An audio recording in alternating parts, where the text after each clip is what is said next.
আমি আজকে মাছ দিয়ে সাজনি আর আলু দিয়ে রান্না করব। সবাই আমার সাথে থাকবেন আশা করি। চলেন চলে যাই রান্না করতে। আসসালামু আলাইকুম, আপনারা সবাই কেমন আছেন? আশা করি ভালো আছেন। আমিও আলহামদুলিল্লাহ ভালো আছি। তো আমি আজকে মাছ দিয়ে সাজনি আর আলু দিয়ে রান্না করব, তো সাথেই থাকবেন আশা করি।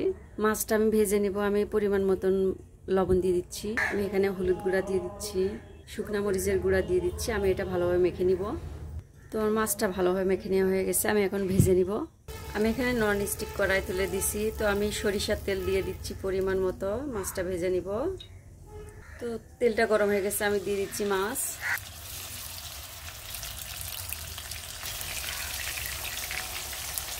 তো মাছটা আমি এখন উল্টে দিচ্ছি।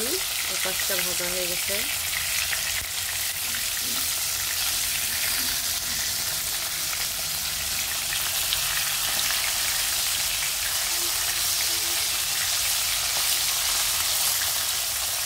আমার মাছগুলো হয়ে গেছে ভাজা, আমি উঠাই নিচ্ছি।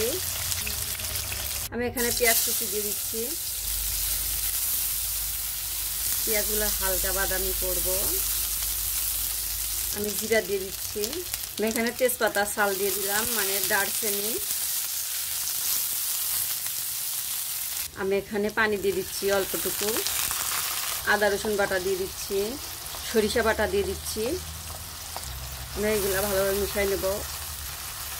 সাজনের সাথে সরিষা বাটা দিলে ভালো লাগে, তরকারিটা স্বাদ লাগে। যাই হোক, স্বাদ মতো লবণ দিয়ে দিচ্ছি, পরিমাণ মতো হলুদ গুঁড়া দিচ্ছি, শুকনো মরিচের গুঁড়া দিচ্ছি।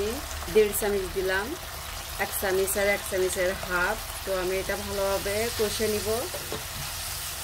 নিয়ে তারপরে আমি সাজনেটা দিয়ে দেবো। কোথাও কোথাও আবার এটার খাড়া বলে, যশোরের এলাকায় খাড়া বলে, আর বগুড়ার বুকে বলে সাজনা। তো যাই হোক, এক এক অঞ্চলের এক এক ভাষা, সব কিছুর তরি তরকারি সব কিছুরই। তো যাই হোক, তো আমি এখন ভালোভাবে কষানো হয়ে গেছে। আমি এখন সাজিনাগুলো আর আলুগুলো দিয়ে দিব, দিয়ে ভালোভাবে কষে নিব।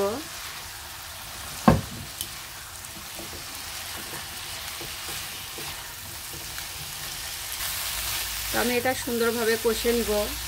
তরকারি যত কষাবেন তত ইনশাল্লাহ স্বাদ লাগে। তো আমি এটা ভালোভাবে কষে নিব।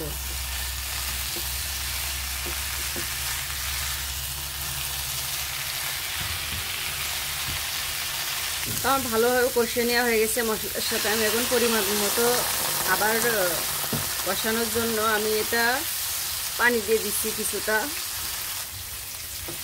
আমি এখন ঢেকে দিব।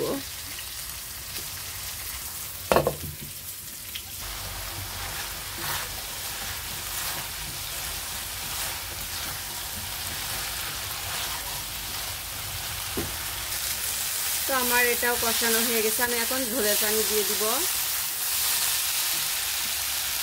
আমি এখন পরিমাণ মতো ঝোলের পানি দিয়ে দিচ্ছি। পরিমাণ মতো ঝোলের পানি দিয়ে সব কিছু মিশিয়ে আমি এখন ঢেকে দিব। তারপর বলক আসলে আমি মাছগুলা দিয়ে দিব। বলক না আসা পর্যন্ত আমি ঢেকে দিচ্ছি। তো বলকটা চলে আসছে, আমি মাছ দিয়ে দিব। তো আমি ভেজে রাখা মাছগুলা দিয়ে দিচ্ছি।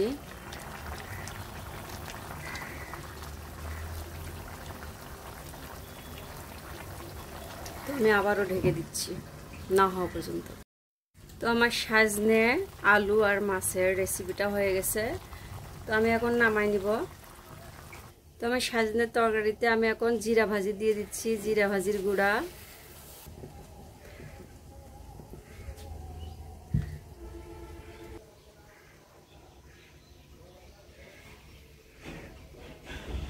তো সবাই ভালো থাকবেন, সুস্থ থাকবেন। আসসালামু আলাইকুম, আল্লাহ হাফেজ।